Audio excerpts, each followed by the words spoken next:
menggunakan framework Laravel pada Muslim Go Online. Pembahasan kita pada pagi hari ini terdiri dari 6 bab. Yang pertama pendahuluan, profil perusahaan, metode dan pelaksanaan, pembahasan, kesimpulan dan saran, dan terakhir ada daftar pustaka. Bab 1 pendahuluan.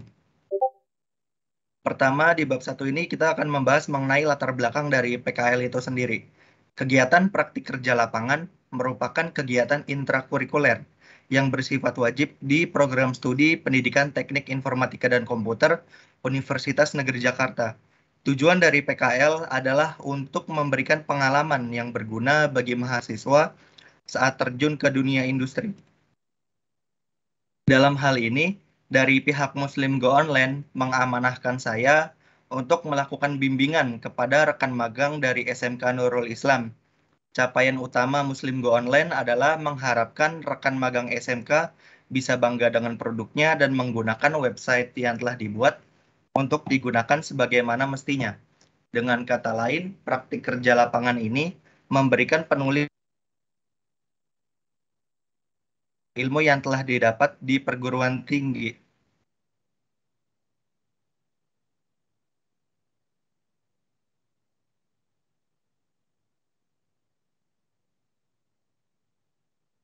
Mohon maaf, apakah tadi ada gangguan Ya, sinyal? sempat hilang tadi. Lanjut Oh aja, ya, lanjut. baik Pak.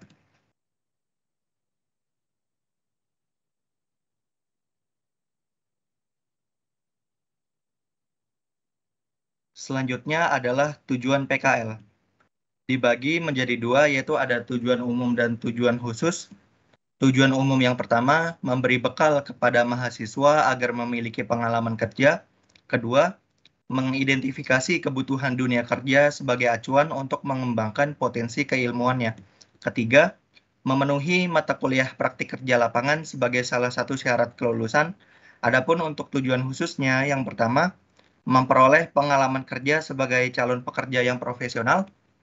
Dua, mengimplementasikan ilmu pengetahuan dan teknologi di bidang informatika dan komputer yang dipelajari selama perkuliahan. Tiga, memperluas wawasan ilmu informatika dan komputer yang telah dipelajari dalam dunia kerja. Selanjutnya adalah manfaat PKL. Yang pertama bagi mahasiswa, yaitu memberikan gambaran pengaplikasian ilmu yang telah didapat selama perkuliahan ke dalam dunia kerja. Yang kedua, memberikan informasi yang sangat bermanfaat bagi mahasiswa mengenai ilmu yang berhubungan dengan TIK. Yang ketiga, menjadikan mahasiswa lebih terlatih dan kompeten, serta menjadikan mahasiswa yang kompetitif dan profesional agar siap memasuki dunia kerja. Adapun bagi perguruan tinggi sebagai bahan evaluasi atas kurikulum yang diterapkan dengan kebutuhan teori dan praktik yang seimbang agar sesuai dengan kebutuhan dunia kerja. Yang kedua, untuk memperlihatkan kepada stakeholder perihal kualitas para mahasiswa Universitas Negeri Jakarta. Yang ketiga, untuk memperkenalkan program studi Pendidikan Teknik Informatika dan Komputer Universitas Negeri Jakarta kepada halayak luas. Dan bagi perusahaan sebagai salah satu cara untuk menentukan kualifikasi tenaga kerja yang dibutuhkan oleh perusahaan. Yang kedua merupakan sarana alih ilmu, terutama di bidang TIK bagi kemajuan perusahaan. Yang ketiga merupakan sarana untuk melakukan kerjasama yang baik antara perusahaan dan perguruan tinggi. Selanjutnya adalah capaian dari PKL itu sendiri. Yang pertama, memperluas pandangan dan wawasan mahasiswa mengenai informasi dan pengalaman bekerja. Yang kedua, meningkatkan kemampuan sebagai dasar untuk menerapkan ilmu pengetahuan yang terus berkembang seiring dengan kemajuan teknologi. Yang ketiga, memantapkan keterampilan mahasiswa yang diperoleh di kampus untuk diterapkan dan dikembangkan. Yang keempat, membekali mahasiswa dengan pengalaman bekerja dalam dunia informasi dan teknologi. Yang kelima, mendapatkan gambaran mengenai dunia kerja dan pekerjaan di bidang programming. Bab 2 yaitu mengenai profil perusahaan. Dalam hal ini, sejarah dari Muslim Go Online itu sendiri pada tahun 2009 merupakan cikal bakal berdirinya Muslim Go Online. Fokus yang dikerjakan pada waktu itu adalah pelatihan search engine optimization untuk para UKM dan pebisnis online pemula. Lalu, Di tahun 2011, perusahaan mulai menggunakan nama Muslim Go Online, bertransformasi menjadi perusahaan konsultan sosial media marketing. Pada tahun 2016, Muslim Go Online berkembang menjadi perusahaan yang bergerak di bidang konsultan digital marketing syariah. Pelayanan yang utamanya ada konsultasi brand, konsultasi penjualan, dan terakhir ada pelatihan digital marketing.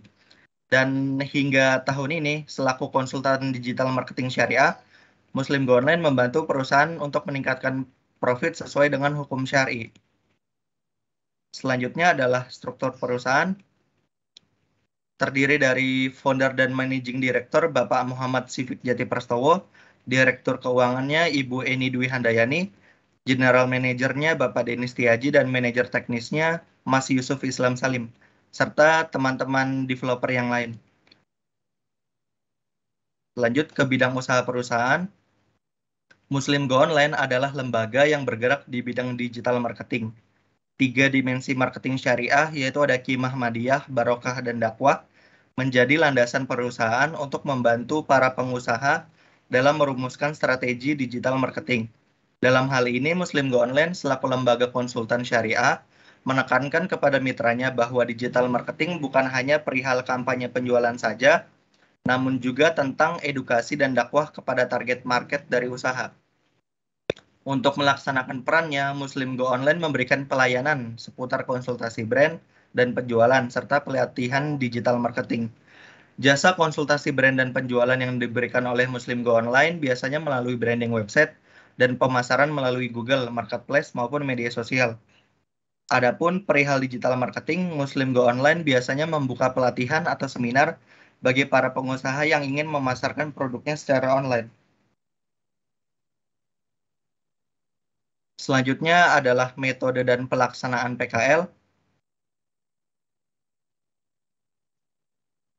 Yang pertama adalah waktu dan tempat PKL.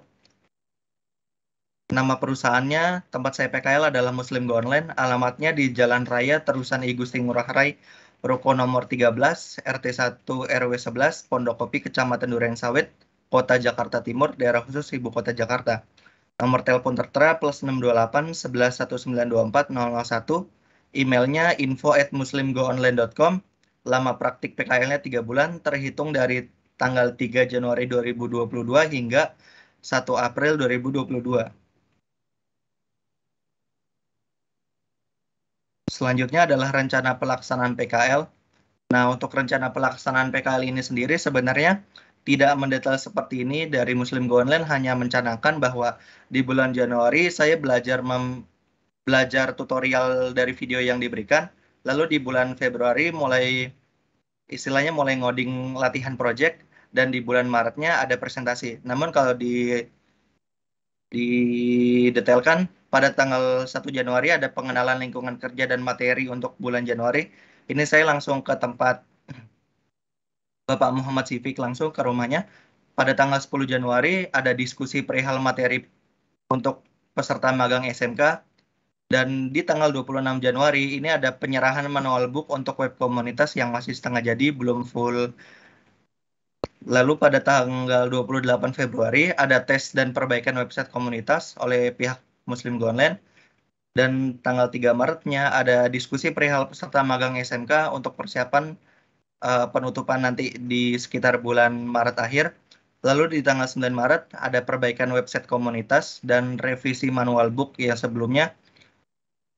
Lalu di tanggal 12 Maret ada debugging web komunitas beserta peserta magang SMK.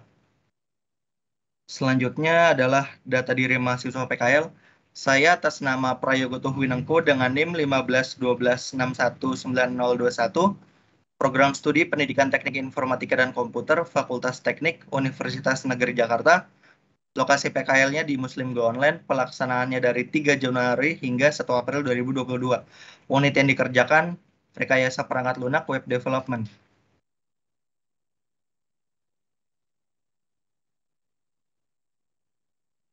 Selanjutnya adalah catatan kegiatan PKL sebagai person in charge atau yang mengawasi. Ini kurang lebih sama seperti yang sebelumnya, hanya didetailkan saja ada finalisasi manual book. Lalu selanjutnya adalah catatan kegiatan PKL saat saya diberikan latihan project. Nah, seperti yang tertera dari tanggal 3 sampai Januari mempelajari tutorial mengenai PHP, OOP, dan Laravel sederhana. Lalu dari tanggal 6 sampai 12 Januari, kurang lebih 1 minggu, itu ada studi kasus CRUD, Laravel Table Relationship, dan CRUD Relationship. 13 sampai 17 Januari ada pembelajaran Laravel Authentication. 18 sampai 19 Januari ada Laravel Database Header. 20 sampai 21 Januari itu ada pembelajaran Laravel Mail menggunakan mailgun sederhana yang free, yang terbatas untuk 3 email. Lalu di tanggal 24 Januari ada Laravel Search. 25 sampai 28 Januari ada Laravel API menggunakan Postman sederhana. Dan dari tanggal 31 Januari sampai 16 Februari itu ada studi kasus e-commerce, walaupun dari tanggal 16 Februari sampai Maret pun masih dilanjutkan untuk e-commerce-nya karena masih banyak bug dan error. Lalu pada tanggal 17 Februari itu ada materi Git dan setup. Tanggal 18 Februari sampai 9 Maret itu ada materi Jetstream Laravel 8 dan studi kasus portofolio Laravel 8. Dari tanggal 14 sampai 28 Maret 2022 itu ada materi cPanel. Ini sudah siap-siap untuk hosting di online kan websitenya. Lalu ada pengarahan magang SMK untuk persiapan presentasi di sekolah. Bab 4 pembahasan.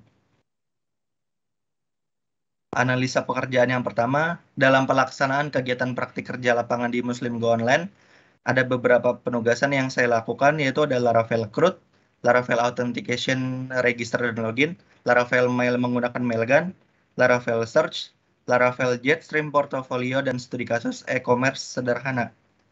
Nah, untuk proses pengerjaannya dibuat dengan beberapa software, yaitu ada SAM, Visual Studio Code, dan Sublime Text. Selain itu, untuk framework bahasa pemrograman PHP yang digunakan adalah Laravel, dan fitur sederhana untuk mengirimkan email pada Laravelnya menggunakan Mailgun. Untuk desain websitenya menggunakan template Bootstrap. Pembahasan yang pertama itu adalah Laravel CRUD kategori dan produk. Nah, untuk di bagian Laravel CRUD kategori, ini hanya bisa menggunakan create, list atau read, dan juga delete. Belum ada update di pelatihan pertama. Lalu di pelatihan kedua ada Laravel CRUD product, mulai dari create product, edit product, list product, dan juga ada delete product. Selanjutnya adalah Laravel Authentication, Register, dan Login. Untuk bagian register, di sini saya mencoba memasukkan data yang tertera untuk register, dan ditemukan bahwa misalkan kalau data atau email yang saya input ini sudah tertera di database, maka tidak bisa digunakan kembali, dan untuk passwordnya juga minimal ada 8 karakter. Kalau misalkan kedua hal ini sudah terpenuhi, baru nanti secara otomatis user dialihkan ke halaman dashboard login. Nah, untuk di bagian Laravel login, di sini juga kurang Mas lebih boleh lanjut next berikutnya ya, jangan proses untuk bangun develop, nggak usah terlalu dibangun. Saya perlu informasi terkait dengan proses kegiatan PKL kamu aja, nggak usah dalam proses pembangunan. Oh baik Pak. Berarti ini untuk Laravel Mail kurang lebih menggunakan Mailgun. Selanjutnya untuk Laravel Search juga cukup mudah, hanya mencari kata Jawa misalkan lalu muncul Jawa Tengah, Jawa Barat, dan Jawa Timur. Selanjutnya adalah studi kasus pembahasan e-commerce. Pertama, di sini saya membuat flowchart terlebih dahulu. Misalkan pelanggan diwajibkan login terlebih dahulu, lalu kalau ingin menjalankan operasi di dalam sistem, berarti wajib login. Dan kalau misalkan datanya salah, kembali ke halaman login dan wajib memasukkan username dan password dengan benar. Kalau datanya sudah benar, maka akan langsung dialihkan ke halaman dashboard. Operasi yang dijalankan ada pemesanan barang dan invoice pesanan. Kalau pelanggan sudah selesai mengeksekusi program, maka pelanggan dapat logout dan proses eksekusi selesai. Selanjutnya adalah RD system. Nah, untuk entity relationship diagram yang telah dibuat, memiliki 6 entitas, ada users, transaction details, categories, products, dan cards. Setiap entitas ini mewakili satu tabel dalam basis data dan memiliki beberapa atribut yang akan dijadikan sebagai kolom di dalam basis data. Lanjut, untuk bagian konseptual data model, pengembangan dari ERD sebelumnya. Sudah bisa dilihat untuk setiap entitas dijadikan tabel dari sebuah basis data dan atributnya dikembangkan menjadi kolom. Dan untuk bagian PDM lebih diterangkan kembali, di mana relasi antar tabel lebih jelas dan juga tidak jauh berbeda dengan database aslinya karena sudah dimasukkan tipe data terkait. Dan selanjutnya adalah database-nya. Nah, kurang lebih sama seperti PDM yang tadi. Adapun untuk use case-nya, diagram yang menggambarkan proses yang dilakukan oleh sistem. Walaupun yang penulis kerjakan hanya bagian pelanggannya saja karena memang dimintanya hanya untuk pesanannya saja. Untuk yang bagian admin dan karyawan memang tidak diwajibkan. Selanjutnya adalah register login dan homepage. Nah, kurang lebih seperti yang tadi, register gagal karena email yang diinput sudah digunakan, muncul pesan error seperti yang tertera pada gambar di kiri atas. The email has already been taken.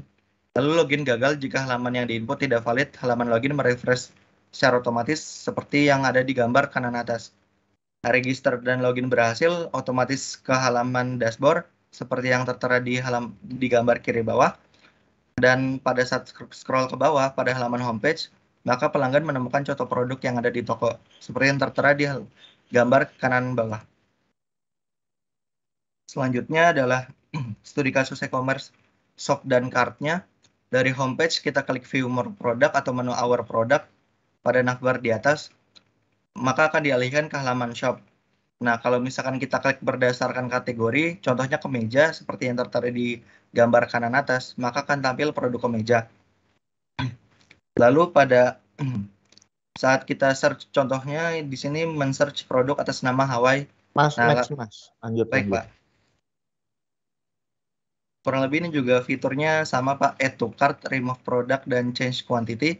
Perbedaannya bisa dilihat untuk change quantity. Di sini ada perbedaan harga, berarti ada data quantity yang diubah. Lalu untuk checkout email, nah di sini kita klik checkout jika sudah yakin dengan barang yang dipesan. Lalu tunggu beberapa saat loadingnya. Proses checkout berhasil jika secara otomatis dialihkan ke halaman homepage. Nah, di sini juga sudah muncul invoice pemesanan sudah masuk ke email terkait. Lalu lakukan pembayaran sesuai yang tertera pada invoice. Nah, untuk selanjutnya adalah pembahasan hambatan dan solusi pekerjaan. Hambatan pekerjaannya yang pertama, awal mulanya saya kesulitan untuk mengajar materi dengan peserta magang SMK karena mereka sudah memulainya dari bulan Oktober. Jadi, kalau untuk yang dari pihak SMK-nya sendiri itu mulai PKL dari Oktober sampai Maret. Nah, saya mengikuti arahan dari Muslim Go Online membimbing mulai dari sekitar awal Februari hingga akhir Maret. Untuk bagian bulan Januarinya itu dibimbing oleh bagian dari Muslim Go Online, dari Muslim Go Online-nya sendiri karena saya juga pada saat itu belum terlalu mahir dengan materinya. Lalu terkadang peserta magang SMK perlu diajarkan secara penuh karena penjelasan dari video tutorial saja tidak cukup. Dan kendala pada saat upload project Laravel dari localhost ke cPanel yang berujung pada perombakan rencana awal. Untuk solusinya yang pertama, wajib merutinkan konsultasi dengan pembimbing lapangan, terutama di awal magang. Yang kedua, membuka sesi sharing, biasanya itu di hari Sabtu dari pukul 8 hingga 12.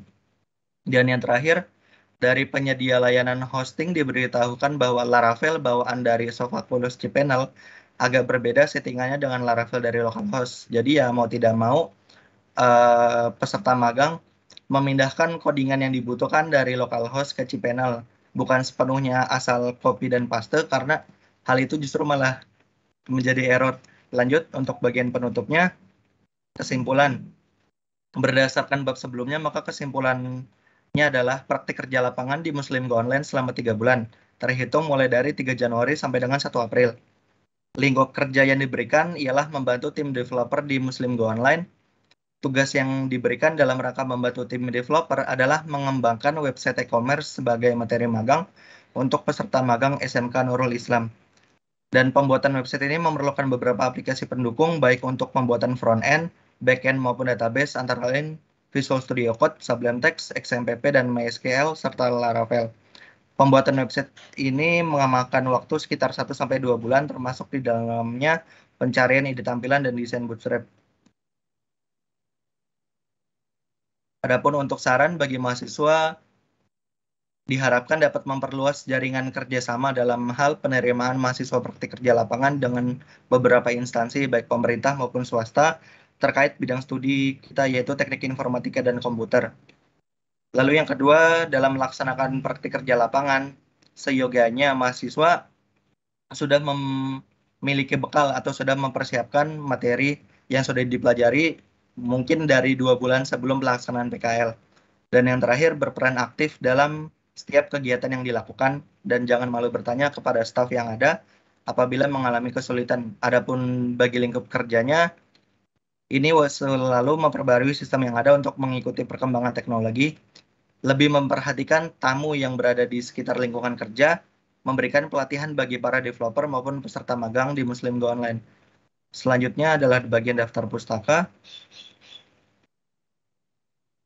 Dan terakhir ada dokumentasi. Untuk yang dokumentasi pertama, itu adalah kegiatan yang saya lakukan, yaitu pada awal Januari ada bimbingan, lalu ada meet setiap Sabtu, dan ini ada gambar cPanel-nya dan juga ada proses saat debugging website komunitas.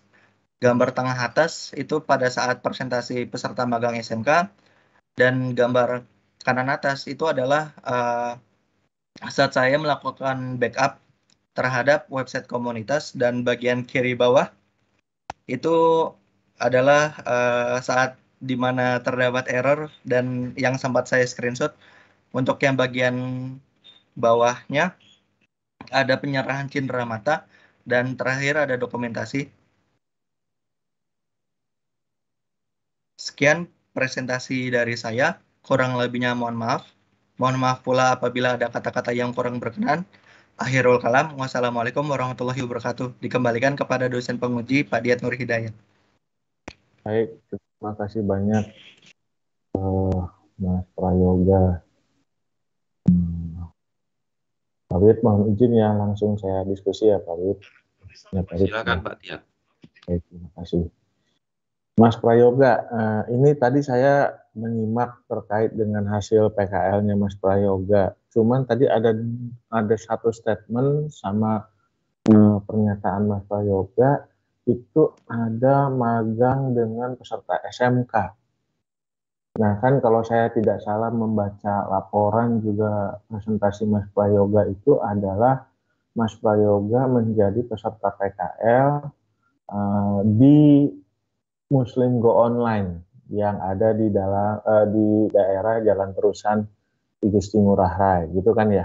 Nah, boleh dijelaskan nggak maksudnya apa tuh yang dengan magang dengan SMK, dan tadi saya lihat dari dokumentasinya Mas Prayoga berfoto dengan anak-anak SMK.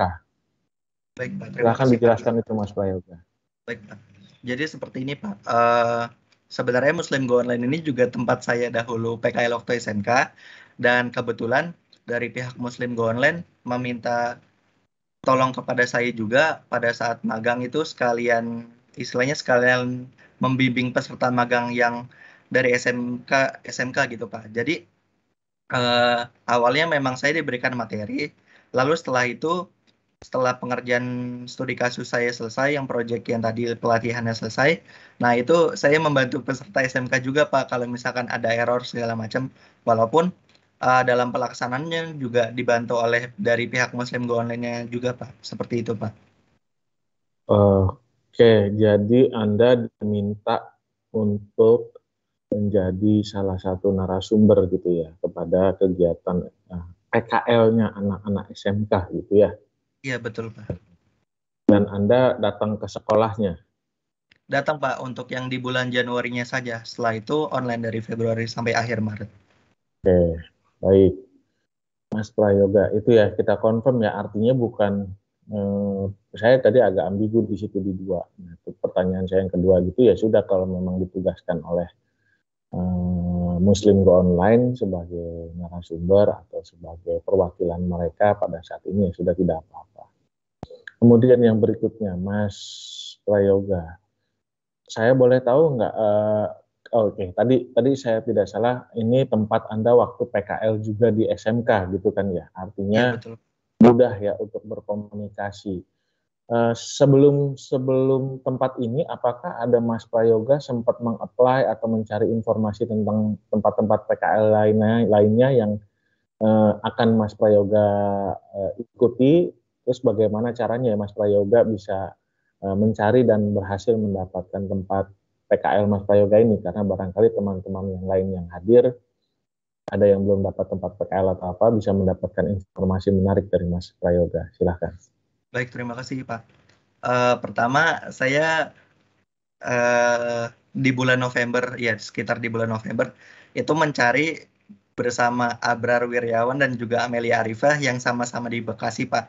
Jadi kita tuh pertama search dulu di Google kira-kira yang menerima tempat PKL di mana, baru setelah itu kita keliling Bekasi, Pak. Walaupun banyak juga dari tempat yang dihubungi itu memang belum menerima peserta PKL gitu, Pak. Tapi kemarin juga dapat sekitar 2 atau 3 tempat dan itu memang sudah di-apply oleh saudara Abrar dan saudara Amel. Jadi setelah melakukan pencarian di bulan November, di bulan Desembernya itu sudah mulai mengurus surat-surat, Pak. Jadi kalau yang saya tangkap juga ada perbedaan, Pak, dari sekitar bulan Desember dan Januari dengan yang apply surat di bulan Februari. Kalau yang di bulan Desember sampai Januari itu masih manual. Jadi saya mengirim ke Mbak Nafisa, lalu Mbak Nafisa nanti meng-ACC untuk dikirim ke Bakhum. Nah, dari Bakhum nanti mengirimkan ke email saya. Dari email saya, baru surat yang didapat itu dikirim ke perusahaan terkait, Pak. Dan kalau untuk yang dari bulan Februari sampai sekarang, sampai selanjutnya, itu kalau tidak salah sudah menggunakan sistem, Pak. Jadi dari Bakhum sendiri sudah disediakan, jadi tinggal pertama kita hubungi ke Mbak Nafisa, setelah itu nanti Mbak Nafisa istilahnya buka buka untuk Ya, persyaratannya, ya Pak. oke, baik, makasih. Saya pengen dapat poin ketika kamu mencari informasi tempat PKL. Itu udah Anda sampaikan ya, cukup di situ. Kemudian yang berikutnya, Mas Prayoga, ketika Anda mau melakukan PKL di sana, apakah ada semacam seleksi atau tidak dari tim sana untuk menerima PKL mahasiswa atau pekerja magang lainnya, baik dari SMK ataupun perguruan tinggi lain? Silahkan, Mas Prayoga. Baik Pak, kalau setahu saya dari Muslim Go Online, dari dahulu waktu saya PKL SMK juga, sebenarnya tidak terlalu ketat juga Pak. Jadi hanya diberikan misalkan beberapa kuota, kalau misalkan kuotanya sudah mencukupi, maka sudah cukup. Jadi bisa dibilang untuk seleksi mungkin tidak ada ya Pak. Jadi istilahnya kita tuh langsung megang benar-benar proses pekerjaan yang diberikan. Kalau yang saya tahu, kalau dahulu sih ramainya misalkan digital marketing. Nah itu berarti anak multimedia kalau dahulu ya. Anak multimedia di SMK yang bersangkutan ditarik untuk diambil kurang lebih misalkan setiap SMK-nya 10 orang. Dan itu memang biasanya kalau setahu saya sih pesanan gitu Pak, karena memang sudah ada kerjasama antara Muslim Go Online dengan peserta SMK-nya baik dari pihak sekolah maupun dari pihak Muslim Go Online-nya. Oke, Seperti itu. baik. Ambil kata kunci ya, sudah ada kerjasama antara musim online dengan pihak sekolah ya. Baik Pak. Kalau dengan pihak UNJ sudah ada atau belum ya, teman-teman teman-teman PKL sebelum kamu ini? Sepertinya belum ada Pak, karena Belum, belum ada kabar dari UNJ ada yang sudah pernah ke sini seperti itu belum ada. belum ada. Oke, baik. Respon terhadap kinerja kamu dari teman-teman Muslim Go Online bagaimana? Alhamdulillah Pak, kalau untuk dari pihak stafnya sangat membantu sekali, apalagi kalau misalkan saya memang kebingungan gitu ada error kok errornya begini tapi pada saat dicoba ternyata karena beda versi Laravel jadi ya apa pengimplementasian untuk errornya itu beda seperti itu Pak, kurang Oke. lebih saya merasa terbantu sekali. Pernah mendapatkan teguran secara lisan ataupun tertulis dalam hal konteks pekerjaan yang tidak baik atau tidak sesuai? Oh tidak Pak, tapi mungkin kalau itu hanya misalkan Prayogo tolong kerjakan ini selama 1 minggu ya gitu. Tapi kadang juga saya meminta keringanan gitu Pak. Kalau misalkan untuk Senin depannya baru saya kumpulkan boleh Pak gitu. Ternyata kalau boleh ya Alhamdulillah. Jadi ada spare waktu gitu di Sabtu Minggunya bisa ngelanjutin sedikit-sedikit. Seperti itu Pak. Oke, baik. Kemudian kita berbicara organisasi ya, artinya kamu di sana sudah tahu persis karena pernah PKL di SMK ditambah dengan yang sekarang di universitas gitu, jenjang perguruan tinggi. Saya boleh tahu nggak pada saat Anda sekarang magang di Muslim Go Online ini, saya boleh tahu nggak jabatan istilahnya ya, istilahnya nama jabatan, kemudian anda itu ada di bawah divisi mana gitu, terus kemudian tolong disampaikan dalam bentuk tadi. Anda kan ada struktur organisasi ya. Iya, ada Pak. Nah, coba boleh dijelaskan nggak untuk struktur organisasi tersebut? Baik Pak. Kemudian Anda ada di posisi mana atau di bawah divisi mana atau bagian apa? Silahkan. Baik Pak. Kalau saya sendiri hmm, Bo- dibimbing. Boleh sambil share screen kalau ada bahannya, silahkan. Sebenarnya belum saya deskripsikan juga sih Pak. Kemarin dari pihak Muslim Go Online-nya hanya mengirimkan struktur perusahaan seperti itu saja Pak. Belum ada deskripsi lanjutannya. Tapi kalau secara Ya, di dalam tulisan kamu kan saya melihat ada struktur oh iya, di dalam laporan. Saya tidak salah di bab 2 ada struktur gitu ya terkait dengan organisasi tersebut di gambar 2.2 di halaman 6. baik Pak, sebentar Pak. Itu kalau nggak share screen aja dulu laporan kamu biar teman-teman yang lain juga bisa melihat. Karena terkadang mohon maaf kita juga perlu tahu secara detail bahwa teman-teman kita ini nanti akan ada di divisi apa gitu. Baik Ya Pak. itu persis. Coba dijelaskan nanti Anda ada di posisinya di mana. Saya belum melihat ada struktur secara jelas. Iya Pak. Jadi posisi saya itu tepat berada di bawah manajer teknis atau manajer lapangan yaitu dari Mas Yusuf Islam Salim. Sebenarnya Mas Yusuf ini yang istilahnya membimbing peserta SMK di lapangan gitu Pak. Dan saya membantu Mas Yusuf ini dalam pelaksanaan baik dari kalau misalkan ada error program segala macam. Adapun kalau untuk staff yang lain, kalau yang setahu saya, sepertinya Muslim Go Online itu menggunakan sistem outsourcing Pak. Jadi pada saat bulan Januari itu Mas Yusuf Islam Salim sudah melepas saya istilahnya dan saya yang gantian memegang dari bulan Februari sampai Maret.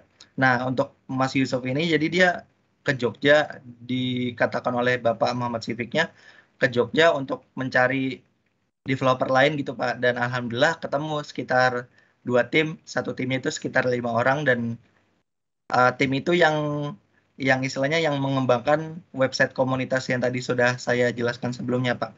Jadi uh, istilahnya Sebentar, kalau saya boleh tanya sedikit ya. Kita potong ya, dulu. Pak. Di sini founder and managing director. Founder and managing director itu maknanya dia CEO-nya atau apa? Iya betul, Pak. Pendirinya, Pak. Oke, di bawah CEO itu ada general manager. Ini strukturnya ngebaca gimana nih? Kalau direktur keuangan ini gimana? Apakah posisi direktur keuangan lebih tinggi dari general manager atau direktur keuangan setara dengan general manager? Direktur keuangan di atasnya, Pak. Jadi uh, Ibu Eni Dwi Handayani ini yang istilahnya mengalokasikan dana ke Bapak Denis Setiaji jika ada keperluan-keperluan tertentu seperti itu, Pak.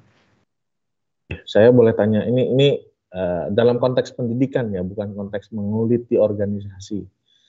Kalau saya lihat begini kan organisasinya ada direktur keuangan, apakah hanya ada direktur keuangan saja atau direktur yang lain? Karena kan levelnya beda nih ya antara founder, direktur, direktur ke general manager, manager, general manager terus ada manager gitu ya. Nah ini saya membaca kok agak tidak lazim struktur organisasinya. Pertanyaan saya, struktur organisasi itu biasanya kalau dia perusahaan ini adalah perusahaan berbentuk PT atau CV atau apapun, biasanya ada semacam ADART, anggaran dasar rumah tangga. Ya, sejenis itulah di dalam dalam akte notaris. Di dalam akte notaris misalkan ada siapa, siapa, siapa dan lain siapa. Lain-lainnya. Nah, kalau memang di dalam organisasi tersebut hanya ada 1, 2, 3 seperti ini, apakah tidak ada direktur lainnya lagi yang mengurusi misalkan masalah marketing, masalah apalah itu, karena di sini hanya ada satu direktur, yaitu direktur keuangan. Apakah tidak ada direktur lainnya? Kalau itu saya juga kurang tahu ya Pak. Tapi kalau seingat saya dahulu pada saat SMK sebenarnya ada tiga, tiga, tiga bagan gitu Pak. 3 bagan tepat di bawah founder and managing director. Jadi kalau dahulu tuh Pak Denny yang istilahnya mengatur bagian digital marketing. Lalu ada juga Bapak Hanif kalau waktu itu yang mengatur bagian kayak misalkan untuk apa ya, kalau misalkan di TKJ itu yang mengatur cPanel WHM gitu Pak. Jadi kalau dahulu di Muslim Go Online itu kayak penyedia penyedia website juga, penyedia domain juga menggunakan WHM. Nah, di situ kalau yang tertera secara jelas berarti Direktur Keuangan Ibu ini, General Manager itu Pak Denis Tiaji, dan satu lagi ada Bapak Hanif Pak. Cuma setelah saya tanyakan kembali, Bapak Hanif ternyata memang sudah istilahnya sudah tidak memegang di Muslim Go Online lagi Pak, dipindahkan ke bagian lain seperti itu Pak. Ya sudah, nanti tolong dikonfirm ya. Karena Baik Pak. kalau memang bagannya seperti ini ya sudah, saya tidak memasalahkan. Kemudian yang kedua, saya minta nanti tolong namanya dianonim ya. Oh baik Pak. Anonim itu kamu sudah izin atau belum namanya untuk dipublikasi dalam laporan. Karena khawatir yang bersangkutan tidak di sini, kalau di sini nggak apa-apa, memang diperlukan itu. Tapi pada saat nanti dicetak laporan atau dipublikasikan, saya berharap namanya dianonim saja. Tapi kemarin sebenarnya struktur ini juga dikirim oleh Pak Deni Pak. Jadi Pak Deni mengirim PDF itu isinya mulai dari yang sejarah perusahaan sampai pokoknya yang full bagian perusahaan ini Pak. Ya, ya artinya ini kaidah ya mudah-mudahan saya tidak salah ya. Ini hanya kaidah etis saja bahwa nama-nama itu kalau memang bisa dianonim saja, karena takutnya yang bersangkutan tidak mau namanya muncul. Anggap aja di situ ada manajer teknis dan lain sebagainya. Kalau di Baik, sidang saat seperti ini memang diperlukan. baik Pak. Oke ya, ini struktur. Oke, berarti ada di bawah manajer teknis. Iya Pak. Di bawah manajer teknis itu masih ada staf yang lainnya lagi atau tidak? Kalau untuk staff sebenarnya kurang lebih sejajar semua sih Pak, baik yang di pihak web development ataupun di yang bagian digital marketingnya Pak. Ya artinya masih tetap koordinasinya di bawah koordinasi Mas Yusuf Islam. Iya Pak. Berarti beliau yang nanti akan secara teknis dari web developer gitu ya, kemudian network engineer, web server dan lain sebagainya, tim teknisnya beliau yang mengkoordinasikan. Itu masalah. Tolong nanti struktur Muslim Go Online ini didapat berdasarkan apa informasinya atau apa ya. Baik Jadi Pak. bukan yang kamu buat ya, berdasarkan PDF yang tadi kamu sampaikan. Biasanya company profile atau apa. Baik Jadi Pak. tidak disalahkan. Oke, kemudian tadi Anda sampaikan bahwa menggunakan Laravel kemudian ada masalah gitu ya. Masalahnya karena ternyata pada saat proses implementasi ada masalah gitu ya. Iya Pak. Di cPanel ya kalau saya tidak salah. Iya di Itu Cipinang boleh Pak. diceritakan bagaimana caranya Anda bisa menyelesaikan solusi tersebut? Eh, Secara keseluruhan ya, baik komunikasi, baik koordinasi, kemudian cara kerja dan lain sebagainya. Baik Pak. Pertama sebenarnya untuk diupload ke hostingan sendiri itu saya dan teman-teman SMK mengusahakan menggunakan yang 000 web host. Nah ternyata tapi errornya itu karena inode-nya itu terbatas ya Pak. Hanya 1000 inodes, terus juga pada saat menambah satu file kecil misalkan .txt gitu. Nah itu justru malah filenya juga nggak masuk. Jadi secara secara otomatis ya apa website yang diupload ke 000 web host itu tidak jalan sepenuhnya gitu Pak, ada error segala macam. Web host itu domain free. Iya itu pertama saya dan teman-teman mencoba di domain free dulu Pak, dan setelah tidak bisa baru dari pihak Muslim Go Online disediakan gitu Pak. Yang berinisiasi untuk simpan di hosting domain web host Anda sendiri atau memang diinstruksikan oleh pembimbing Anda, Pak Islam, Yusuf Islam? Saya sendiri dahulu Pak, karena awalnya sebenarnya untuk project studi e-commerce ini hanya untuk latihan gitu Pak. Jadi ya pas awal projectnya belum terlalu selesai banget, walaupun ada error, sedang dicoba untuk upload gitu Pak, dan ternyata gagal. Akhirnya disediakan dari Muslim Go Online sekitar 1000 MB kalau nggak salah, berarti 1 GB ya biasanya kalau untuk di cPanel itu.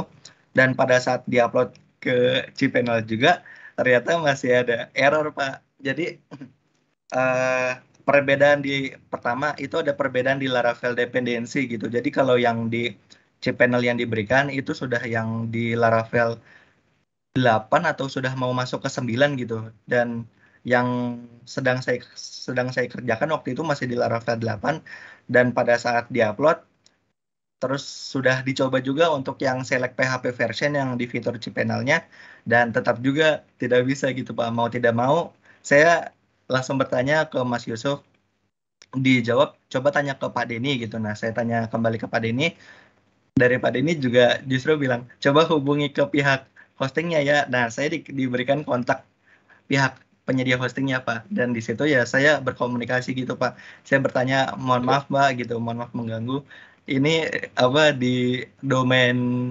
e-commerce ini errornya seperti ini Pak gitu, dan ternyata dari pihak hostingnya sendiri mengatakan, oh baiknya jangan begitu, lebih baiknya kamu pakai apa, kamu install dulu install dulu Laravel di cPanel menggunakan Sofacolus.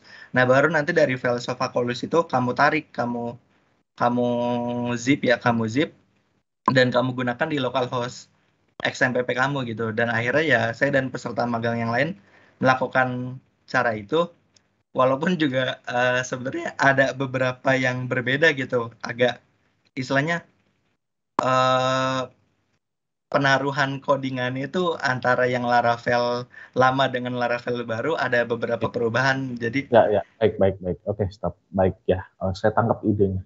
Kemudian tadi kalau nggak salah Anda berkoordinasi dengan Mas Yusuf, kemudian Anda dilempar koordinasi untuk suruh ke web hosternya ya gitu ya. iya Pak, Web hoster dan lain sebagainya. Menurut Anda apakah hal tersebut baik atau tidak baik menurut Anda? menurut saya pribadi sebenarnya kalau memang diarahkannya dari Muslim Go Online seperti itu ya saya hanya mengikuti gitu Pak, karena mungkin pada waktu itu juga dari pihak Pak Denny dan Mas Yusufnya itu mungkin sedang ada project lain gitu Pak, jadi mau tidak mau ya saya yang langsung bertanya ke pihak hostingnya seperti itu Pak.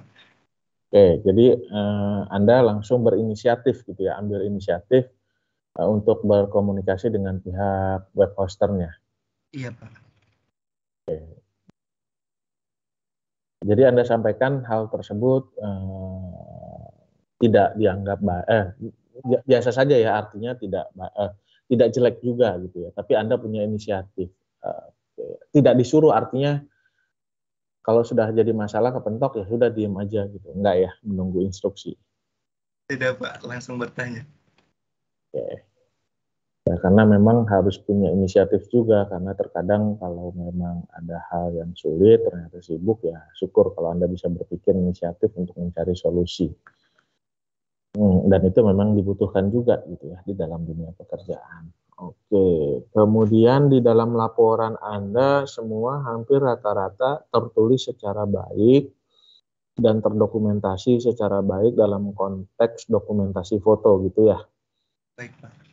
Oke, pertanyaan saya, kenapa Anda harus buat foto kegiatan tersebut? Ada yang menyuruhkah atau memang Anda berpikir bahwa ya sudah saya foto aja lah daripada nggak ada gitu?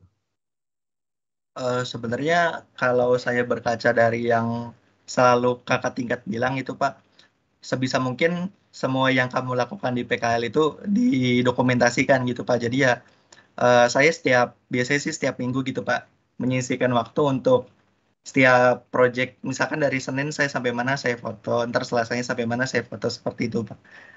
Dan itu juga untuk memudahkan proses penulisan laporan saya juga Pak, kalau misalkan tidak ada foto, hanya deskripsi saja kan istilahnya apa yang disajikan tuh tidak tidak secara tersurat terlihat gitu Pak. Ya, artinya gini, saya hanya bertanya kepada Anda, selain informasi yang diminta dan dapat oleh kakak kelas kamu, apakah ada di dalam benak, di pikiran kamu bahwa saya berfoto untuk apa gitu ya, saya berfoto, oh ya sudah kita pengen aja berfoto dan lain sebagainya. Nah itu saya perlu tahu dasar dan motivasi kamu apa, ada nggak motivasi yang kamu pikirkan saat mau mendokumentasikan tersebut? Motivasi untuk mendokumentasikan project yang sudah saya buat sebenarnya sih ya cukup sederhana Pak, hanya supaya bisa membantu pada saat pendeskripsian dari tiap-tiap subbab materi di laporannya, seperti itu Pak. Ya, simpel itu ya. Oke. Iya, Pak. Eh, kamu pernah melihat nggak ada di pinggir jalan? Ini out of context ya, out of context, out of the topic.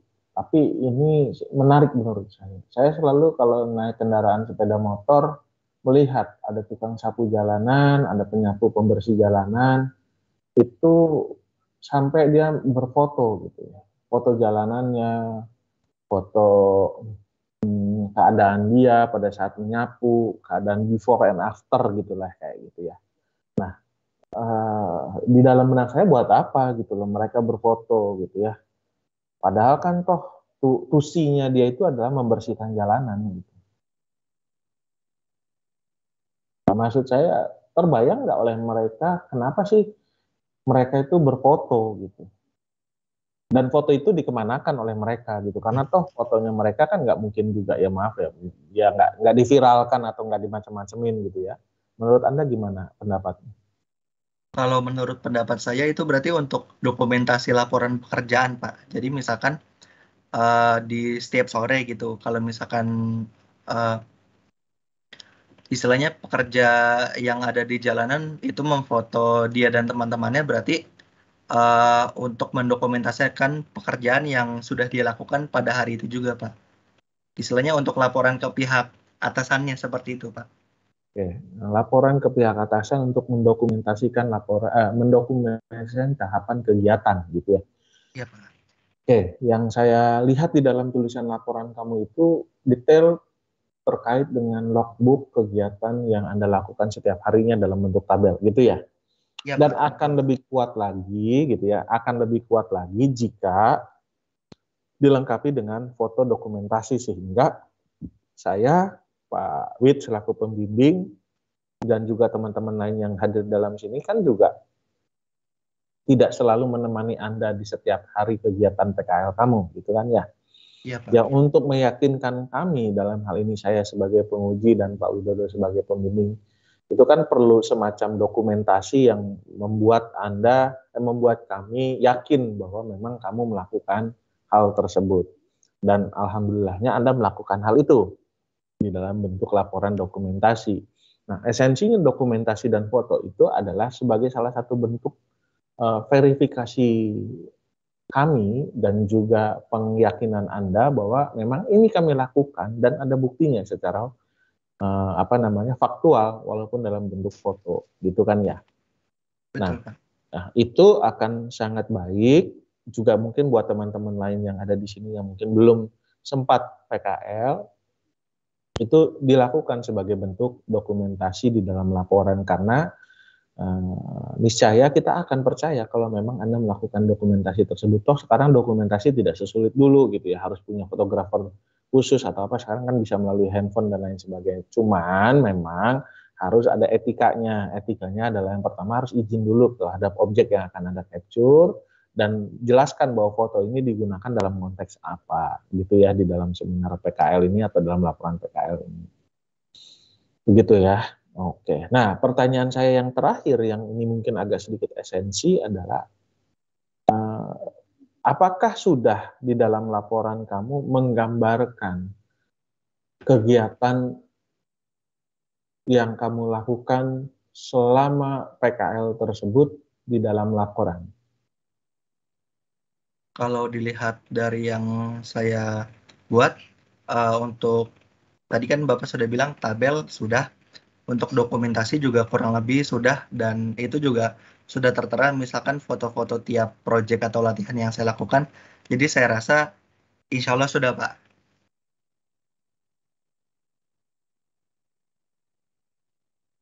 Sudah ya, Sudah, artinya Pak. di dalam laporan itu kalau orang baca gitu ya, orang baca, kemudian orang bisa baca terus bisa lihat gitu ya.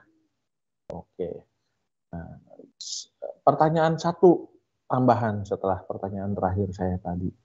Di situ tertulis faktor penghambat yang walaupun dalam kaidah tulisannya nampaknya harus lebih bagus gitu ya kalau di dalam lampiran di situ ada tulisan faktor penghambat dan lain sebagainya.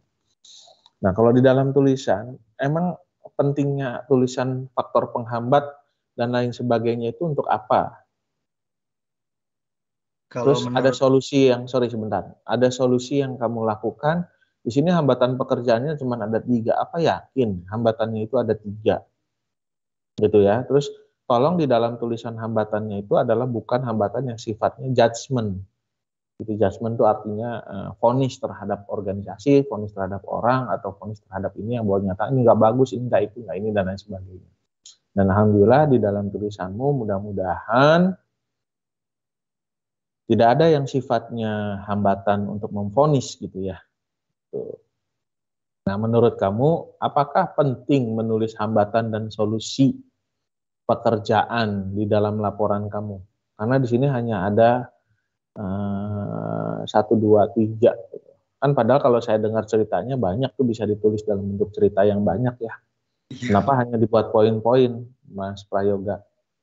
baik Pak. Jadi kan kalau dari pendapat saya pribadi, menurut saya itu untuk yang hambatan pekerjaan dibuat 3 poin secara umum gitu Pak. Itu sudah menggambarkan keseluruhan dari yang saya alami, istilahnya mulai dari yang ketinggalan materi, lalu ada juga misalkan ada error gitu. Jadi pas ada error wajib baiknya ya mengajarkan peserta yang agak agak kurang memahami dari tutorial yang diberikan gitu Pak. Dan terakhir mengenai yang kendala project, ini sebenarnya yang dialami bareng-bareng juga gitu Pak. Jadi kalau misalkan menurut pendapat saya, selama hambatan pekerjaan itu memang yang dialami bersama dengan rekan-rekan magang yang lain, ya berarti wajib ditulis seperti itu Pak. Karena kalau misalkan eh, kita tinggalkan dan hanya menulis apa yang saya alami saja gitu. Jadi ada rasa kurangnya gitu Pak, karena memang ya itu juga saya alami sendiri bahwa pada saat upload project ke cPanel memiliki konsekuensi bahwa implementasinya nggak semudah itu gitu. Kalau dahulu saya mencoba upload kode Igniter mudah, hanya paste saja, ternyata kalau Laravel tidak seperti itu. Oke, Adapun ya Pak. sip. Saya tangkap itu ya. Saya tangkap. Nah, tolong saya boleh dikasih semacam apa ya? Semacam deskripsi lebih jelas lagi terkait dengan poin-poin kamu itu, sehingga dari poin-poin tersebut teman-teman yang nanti yang barangkali ya, jawaban saya barangkali menghadapi hal yang sama, dia bisa membacanya dengan jelas, gitu ya. Baik Pak. Oke, itu pertanyaan utama saya anggap selesai, tapi saya mohon coba kamu cek di dalam tulisan kamu, ya. Di dalam tulisan kamu itu mungkin ini ada beberapa poin yang saya lihat di dalam PDF ya. Kalau di dalam PDF itu saya melihat seperti ini. Terlihat? Terlihat Pak. Nah, ini nggak rata kanan kiri kalau yang di PDF-nya saya. Saya nggak tahu kalau yang di Word ya. Baik Pak. Oke. Ya, saya berasumsi positif saja. Ini yang di PDF, yang di Word-nya benar. Nah, kalau nanti Anda diminta untuk mempublikasikan dalam bentuk PDF, tolong perhatikan hasil convert-nya. Ada hal-hal yang dia lihat jelek atau tidak sesuai, terus tolong diperbaiki. Gitu ya. Baik. Oke, Terima kasih banyak kemudian Pak. beberapa hal lagi yang tadi ada di dalam tulisan tuh masih tidak rata, tidak justified gitu ya. Ada rata kanan kiri, ada tulisan-tulisan yang gambar yang kalau gambar ini ada di bawah ya. Dan setiap gambar ini harapannya betul seperti ini bisa disitasi. Disitasi terlihat pada gambar 44.262 ini udah benar seperti ini, bagus. Juga sama. Ini juga sama disitasi sehingga setiap gambar yang kamu tempel di sini itu punya makna walaupun hanya sedikit gitu ya. Oke, itu oke, kemudian nama perusahaannya itu memang Muslim Go Online. Iya Pak. Muslim Go Online itu nama perusahaan, nama organisasi, NGO atau apa? Nama perusahaan Pak, sepertinya CV sih Pak. CV Muslim Go Online. Oh, baik Pak. Gitu ya. Baik Pak. Saya agak khawatir dengan statement ini ya. Dianggap bahwa ini Muslim Go Online itu apa nama afiliasi apa nama perusahaan atau apa. Nah, ini ditulis aja pada CV Muslim Go Online kalau dia itu dalam bentuk CV. Kalau PT ya tulis aja PT. Jadi kita melihat ini adalah sebuah entitas perusahaan, bukan afiliasi. Ya, Baik, Pak. oke, ini oke. Nama kamu kenapa nggak dibuat apa namanya capitalize saja? Baik, Namanya Pak. capitalize. Oke. Oke, ini pertanyaan terakhir satu kali lagi. Seandainya ada adik kelas kamu yang ingin mengikuti PKL atau ikut PKL lagi di sana, memungkinkan atau tidak? Kalau memungkinkan, bagaimana cara komunikasinya ke sana? Atau bagaimana caranya teman-teman yang lain yang mungkin barangkali yang hadir di sini itu belum PKL bisa ikut di sana sebagai salah satu tim di sana, bagaimana caranya Mas Prayoga? Kemungkinan, Pak. Jadi awal mulanya ya pasti hubungi nomor terkait dari Muslim Go Online-nya, lalu kirim suratnya sesuai dengan arahan arahan di WhatsApp-nya gitu, Pak. Setelah itu baru biasanya sih diminta untuk ketemuan, entah itu di rukonya atau di rumah Bapak Civic-nya, seperti itu, Pak. Kalau kemarin saya di rumah Pak Civic-nya. Oke, eh, di sana mendapatkan gaji atau uang tambahan? Tidak, Pak. Oke, tidak. Jadi mohon juga ya buat teman-teman yang lain bahwa pada saat proses PKL di sana juga artinya ada yang mungkin di perusahaan lain akan mendapatkan tambahan, ada yang tidak.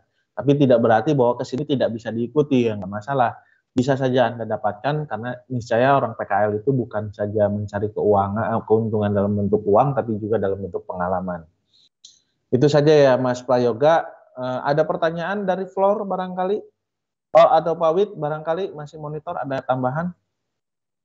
Dari saya nggak ada, Pak. Cukup. Oke, baik. Makasih dari floor, teman-teman yang hadir di sini. Tidak ada? Oke, tidak ada ya, Mas Prayoga.